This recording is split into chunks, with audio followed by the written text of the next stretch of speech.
Eh bien, on poursuit cette tournée d'entrevues avec les candidats à la direction du Parti libéral du Québec. Je vous rappelle, c'est une course à laquelle il reste un tout petit peu plus qu'une semaine. Le 14 juin, on va connaître qui va diriger pour la prochaine élection le Parti libéral du Québec. Ce matin, Carl Blackburn, le dernier des candidats à s'être présenté dans la course. Monsieur Blackburn, bonjour. Bon matin. Ouais, vous êtes décidé sur le tard. Il y avait une situation de santé, mais ça a eu pour effet que vous avez vraiment déposé votre candidature quasiment à la date limite. Est-ce que vous avez eu assez de temps? Ben, je pense que oui. Il était tard, comme on l'a dit souvent, mais il n'était pas trop tard. Et sincèrement, lorsque je regarde le chemin que nous avons parcouru depuis un peu plus de 8 semaines, parce que ça fait 8 semaines que je suis dans cette course, bien, on est exactement là où on voulait être en termes de positionnement, mais en termes d'idées, en termes de visibilité. Hmm. Vous n'avez pas l'impression qu'au moment où vous êtes rentré dans la course, par exemple, Pablo Rodriguez avait pris trop d'avance?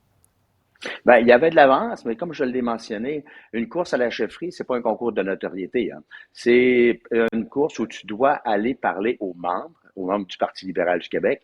À partir du moment où je me suis lancé dans la course, jusqu'à la date limite où les gens pouvaient devenir membres pour avoir l'occasion de voter, donc le 9 mai dernier, bien, le membership au parti a doublé. Alors, est-ce qu'on est responsable de cette doublure? Non. Mais on peut quand même dire qu'on en a fait beaucoup dans cette partie. Et moi, ce que j'entends sur le terrain, c'est qu'il y a un Donc, enthousiasme, il y a vraiment une effervescence. OK. Donc, vous avez vendu des nouvelles cartes de membres. Ça, c'est des acquis pour vous, là. S'ils ont acheté leur carte de membre pour vous, c'est qu'ils vont aller voter pour vous.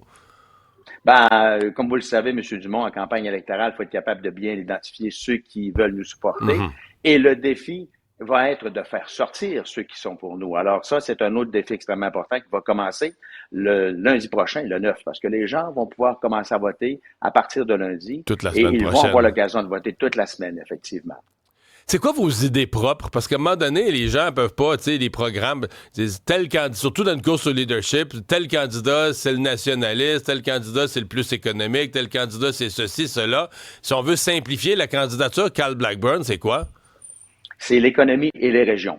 M. Legault, en 2022, M. Dumont a démontré qu'avec seulement 2 députés à Montréal, il a été capable de former un gouvernement de 90 députés. Donc, tu peux former un gouvernement sans Montréal, mais il est impossible de former un gouvernement sans les régions du Québec. Alors, Carl Blackburn représente quoi pour le Parti libéral du Québec? Il représente une économie forte, une vision forte en termes d'économie et bien évidemment les régions du Québec. Parce que pour le parti, si on veut aspirer à former un gouvernement, on doit se réapproprier l'étiquette économique, mais on doit surtout être capable d'aller dans les régions et de reconnecter avec les militants libéraux et les Québécois Ouais, dans les régions. mais un des problèmes du Parti libéral qui fait que les résultats ont été désastreux en région la dernière élection, c'est pas parce que les gens vivent en région, c'est parce qu'ils sont francophones. Là. C'est vraiment c'est le côté nationaliste, défense du français, de la culture.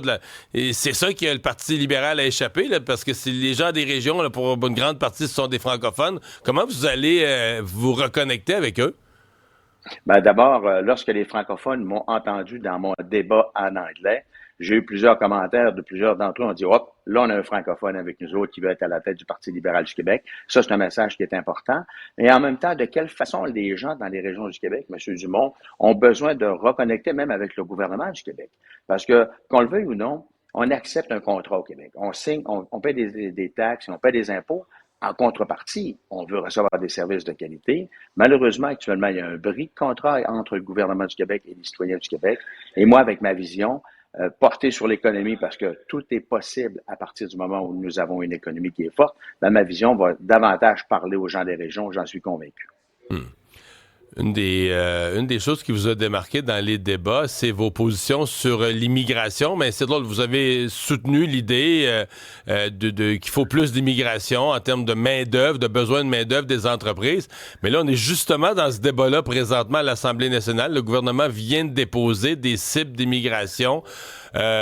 Beaucoup rabaissé. En tout cas, il y a une consultation là-dessus. La décision finale n'est pas prise, mais les scénarios sont de baisser les seuils d'immigration parce qu'on dit on peut plus, là, on peut plus intégrer, on peut plus franciser, on n'a plus de place dans les écoles, les garderies, etc. Vous pensez que vous allez pouvoir convaincre les Québécois de revenir en sens inverse vers des seuils d'immigration plus élevés? Ben, moi, je parle toujours de faits. Quand je parle du dossier de l'immigration, Monsieur Dumont, je parle toujours d'une immigration économique permanente Malheureusement, le gouvernement Legault a fait de la petite politique sur le dos de l'immigration. Il aura à répondre de ses actes lors de l'élection générale de 2026. Mais quand je constate que l'Institut du Québec, hier, a sorti un rapport en lien avec les besoins du marché du travail. Et c'est toujours dans cette perspective-là, moi, que je présente ma vision sur l'immigration temporaire, économique et permanente. Bien, l'Institut du Québec vient confirmer la position que je défends depuis plusieurs années. Et cette position, quelle est-elle? Il faut que nos entreprises puissent avoir des travailleurs dans leur entreprise pour produire des biens et des services. Aujourd'hui, M. Dumont, et c'est dans toutes les régions du Québec, là. Moi, je suis en train de faire le tour du Québec et c'est dans toutes les régions du Québec où les employeurs, je pense à Martin-Ouellet, entre autres, à Jonquière, où 33% de ces employés sont des travailleurs issus de l'immigration. S'il perd ses travailleurs, il va devoir fermer ses portes à Jonquière parce qu'il exporte ses produits à travers le monde. Alors, vous voyez cette incapacité pour nos entreprises de produire à pleine capacité, ben, elle est directement reliée à l'immigration ou au manque de travailleurs. Et à tous les jours, lorsqu'il sort 10 travailleurs du marché du travail pour aller prendre leur retraite aujourd'hui au Québec, il y en a seulement 9 qui entrent sur le marché du travail, d'où la nécessité d'avoir accès à des travailleurs avec des compétences, mais dans un contexte ordonné. Malheureusement, M. Legault a fait de la petite politique sur l'immigration, et moi, la position que je défends, elle est toujours basée sur les besoins du marché du travail, et il est clair que pour qu'on puisse s'assurer que tout se passe correctement, il faut avoir des critères et des indicateurs, parce que je comprends les préoccupations des Québécois. Mais en même temps, les employeurs, et vous le savez très bien dans les régions du Québec, lorsqu'ils font venir des travailleurs dans leur entreprise, ils s'occupent de les loger. Ils s'occupent de les intégrer dans la communauté avec des les partenariats enfants avec vont dans les les entreprises. garderies, les enfants vont dans les garderies du gouvernement, les enfants vont dans les écoles du gouvernement, puis c'est correct, je dis pas, je dénonce pas ça, je dis juste que ça déborde partout, là, on n'est plus capable, on n'a plus de place, on peut plus construire de nouvelles écoles, on n'a plus les budgets, on a l'impression que le gouvernement a été débordé là, par les volumes d'immigration depuis 3 ou 4 ans. Là.